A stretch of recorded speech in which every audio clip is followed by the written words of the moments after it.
مساء الخير والعافية عليكم متابعيني، وأهلا وسهلا بكم في قناتي، قناة مطبخ غيداء.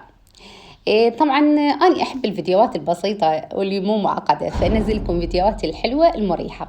هذه السلطة طبعا سويتها للدايت، وتقدروا تسووها بدون دايت، يعني اللي ما مسوي، بس هي سلطة مشبعة ووجبة كاملة تعتبر. فيها كل البروتينات وفيها الفيتامينات الموجودة داخلها. طبعا الخضر احنا بنستغني عنها، الطماطم والخيار والبقدونس وهذا البرغل. بداية القرنبيط والباذنجان قطعتهم، شفتوا شلون تقطيعهم، ودخلتهم للفرن، يعني خليتهم شوية ملح ودخلتهم للفرن. بعد ما نشووا خليت هنا بالكاسة اللي أريد أسوي بيها الزلاطة، وخليت فوقها جميع الخضروات، من خيار، من طماطم، من بقدونس، من بصل. وأيضا سويت لها تتبيلة طيبة وانطتها نكهة جدا يعني شهية.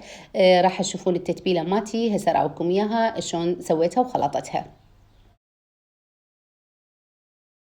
هنا جهزت لكم التتبيلة اللي هي عبارة عن ملعقة واحدة من الطحينة أو الراشي إحنا نسميه، زيت زيتون تقريبا 3 ملاعق إلى ملعقتين، وليمون أيضا تقريبا 3 ملاعق، وسماق على حسب أنتم ما تريدون، يعني كمية اللي تاكلوها بالسلطة، كمية التتبيلة.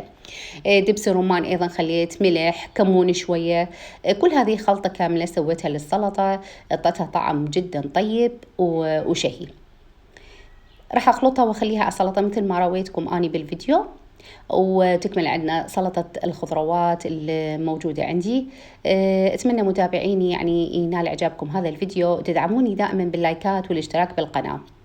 ومثل ما قلت لكم أنا أحب الفيديوهات البسيطة، دائما يعني أنزل لكم إياها، وإن شاء الله تستفادون من هذا الفيديو. وإن شاء الله على شهر رمضان أيضا ننزل لكم وصفات حلوة على القناة، وعاده علينا وعليكم باليمن والبركات يا رب. إن شاء الله الله يتقبل منكم صيامكم وقيامكم، ويتقبل طاعاتكم. وشكرا لكم مع قناتي، قناة مطبخ غيداء.